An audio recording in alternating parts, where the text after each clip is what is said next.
Hey guys, and welcome to my newest video, continuing the DVD collection, showing off again. This time starting with the Blu-Rays. Not gonna show you the TV shows I have on Blu-ray because I showed them in the last video. Okay, so here we go.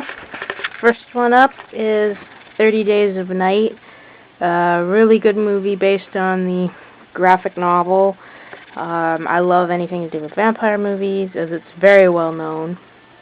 And I did like this movie. I actually had it on regular DVD, and I told my mom the minute I bought it, you know, I'm going to buy this on Blu-ray, right? And she's like, yeah. I go, well, that means you're going to get this copy, so this is basically yours. So yeah, really, really good movie. I am going to check out the graphic novel pretty soon. Next is The Bank Job, which I think it's a remake. I'm pretty sure it is a remake.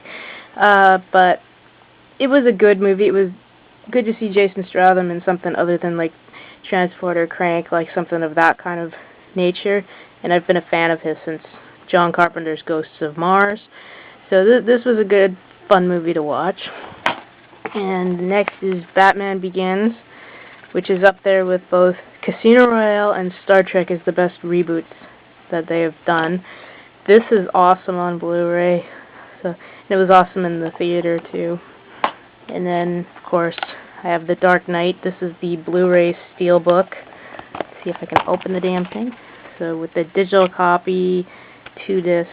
I still think this should have been the cover. Heath Ledger's the Joker. That definitely should have been the cover. Like, I do like that, but that's a lot better. And this one was a blind buy, Body of Lies. I still haven't watched it, but I figure you got Leonardo DiCaprio, Russell Crowe, in a film directed by Ridley Scott. It can't be that bad.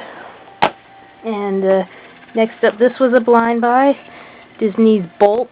This is one of the ones that has the Blu-ray, DVD, and digital copy. Because we were playing this at work when I was still in photo audio, and I would stand there for a while and watch it. I'm like, I'm really starting to like this movie. And it was a very good movie. I definitely recommend it. And 2 James Bond movies on Blu-ray. So first, Never Say Never Again. I have gotten a lot of shit of why I got this on Blu-ray. This is one of my favorite James Bond movies, and it's as well as one of my dad's favorites. We're both James Bond fanatics. This is essentially a remake of Thunderball, which came out in 1965. But I liked it. You can't fault me for liking it. Or you can, but I don't listen too well. But yeah, I enjoyed this. This and Goldfinger were my intro to Sean Connery playing James Bond. So, I liked it.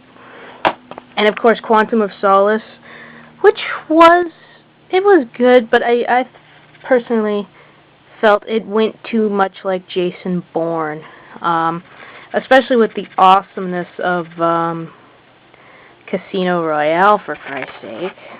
So I think everybody's expectations of this were very high, and I think they were kind of half met, like too much like Jason Bourne films, but still enjoyable nonetheless. Next is the Bram Stoker's Dracula. This is one of my... Where is that light? Oh, that's the light from above.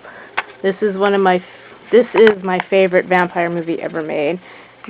Gary Oldman just was unbelievable in this part.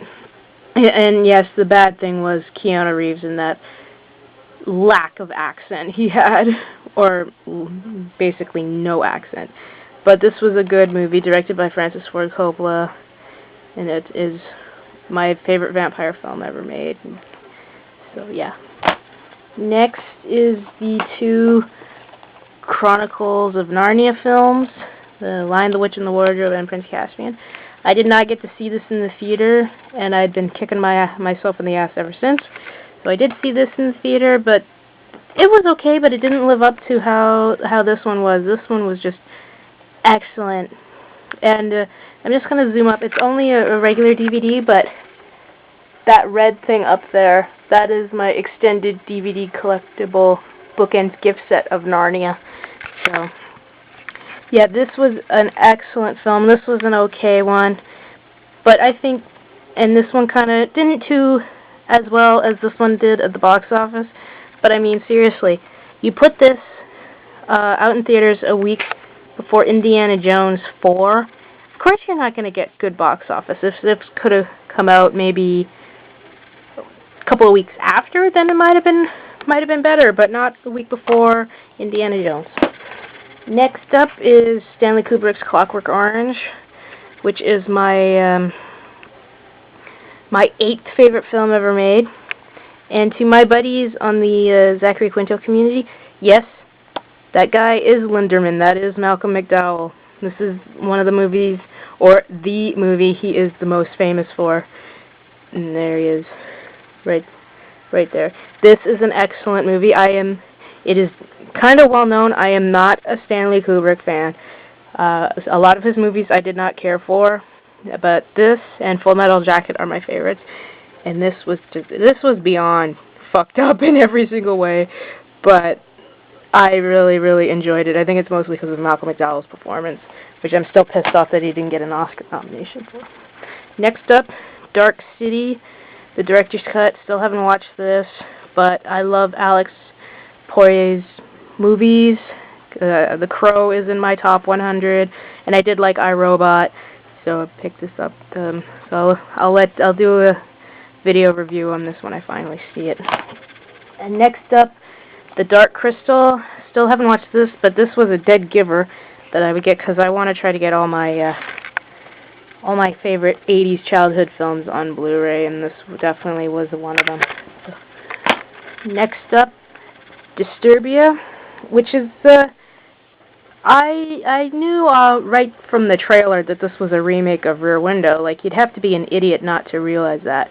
I'm sorry, but people who realized a year after the movie came out, I mean, come on. But this was really good, especially the David Morse, who is an excellent and very underrated actor. He was excellent in this, and Shia LaBeouf is really good in this movie. And I like him, especially from this and Eagle Eye, and of course Transformers, but I think out of performance-wise, this and Eagle Eye are my favorites. This was a really good film, and it's actually a really good remake, especially when you're remaking Hitchcock, and it doesn't fall on its ass. It should be good, or would be good, or whatever. Next up is Doomsday.